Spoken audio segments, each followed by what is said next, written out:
I know it isn't exactly original to discuss Chainsaw Man in 2023. From the rapid success of the manga's part 1 to the absolute explosion the anime had on its popularity. While both of these are amazing and the material covered is one of my favorite stories in recent time, that's not what I'm going to talk about today. We're going to discuss part 2 of the manga, which began in July of 2022, and I'm going to tell you about how it's still just as good as part 1, if not a bit better.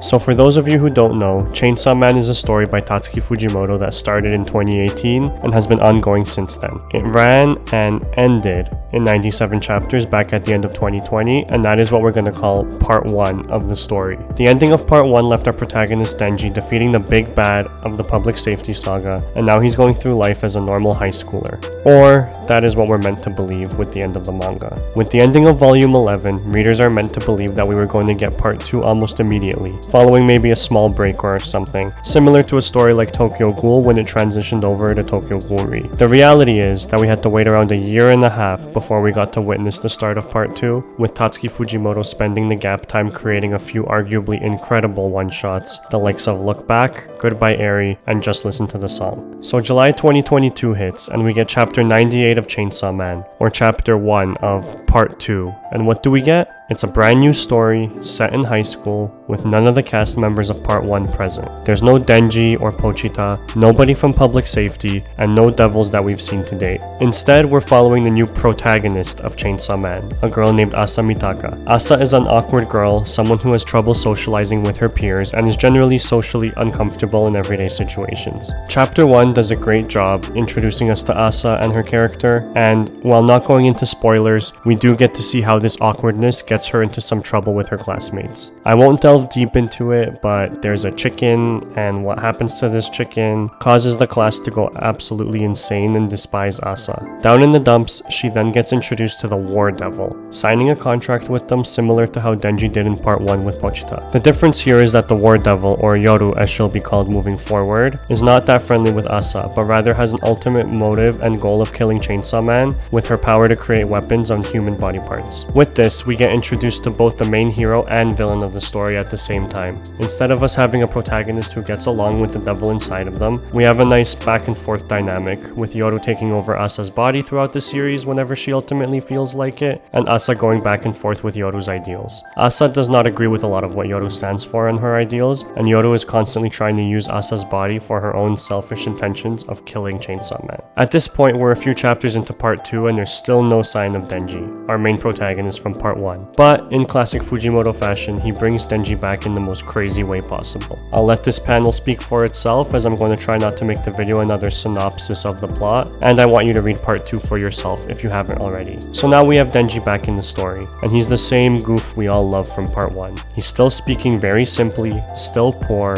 and making ends meet however he can. The main difference with the Denji from part 1 and the Denji from part 2 is that the current Denji now has someone he is taking care of back home with him, and this is causing him to think about someone other than himself for once. So we have our protagonist Asa, who is our main heroine of part 2, and our protagonist Denji, returning from part 1. How will this work out? Well, it is here that I want to make it very clear. Denji is no longer the main protagonist of Chainsaw Man, at least not as of the point of where the manga is currently at. He is a side character, who, although very important and prevalent to the story, is not the reader's focus. The things Denji goes through are all still shown to us, but we're not here looking at all of his inner monologues or thoughts in the same way we did part 1. Instead, our main focus is Asa Mitaka, the new protagonist, who is controlled and technically manipulated by Yoru the War Devil. Asa is also not the same character as Denji. While Denji is loud, abrasive, simple-minded, Asa is calculated, calmer. In general, she does have some moments where this calmness gets challenged, and more socially awkward than Denji. And this creates a very interesting dynamic in character as the story is progressing. Where we're currently at, we've gone through a few arcs in part 2, or the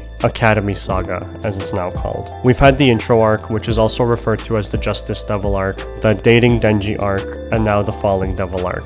These 3 arcs are all insane in what happens throughout them, with some characters returning, new ones being introduced, and a little bit of both in Nayuta, or our new control devil. Not to go into spoilers, but each of these arcs takes us through both the insanity of the scenes that play out, as well as the craziness one can experience within their own head. And this is shown beautifully with the whole Asa-Yoru dynamic we keep seeing throughout the series. Yoru is acting almost like the little devil on your shoulder, telling Asa what she should be doing in certain situations, making sure Asa is not going too far off from Yoru's ultimate goal, and is listening to Yoru whenever she demands. But Asa is stubborn. She doesn't listen to Yoru most of the time and has her own agenda. You as the reader feel for her as she goes through horrible situation after horrible situation, just like our main man Denji did in part 1. The main difference here is that Asa is more of a femcel, I'd like to call it, with her having a lot more of an ego when it comes to herself, thinking of others as less than her, and this causes awful things that happen to be self-inflicted in a way. For example, her date with Denji goes awful because she begins to spew all this info about penguins, undermining Denji and his want to see them. He then lets Asa know the date isn't going well and she doesn't understand why. This is a very clear character trait of Asa's, as she is seen having trouble understanding what exactly it is she's doing wrong in the situation and lives with a bit of a her way or the highway attitude. While I can talk more about what happens, I want to take this time to discuss why I think Chainsaw Man Part 2 is just as good as Part 1, if not better.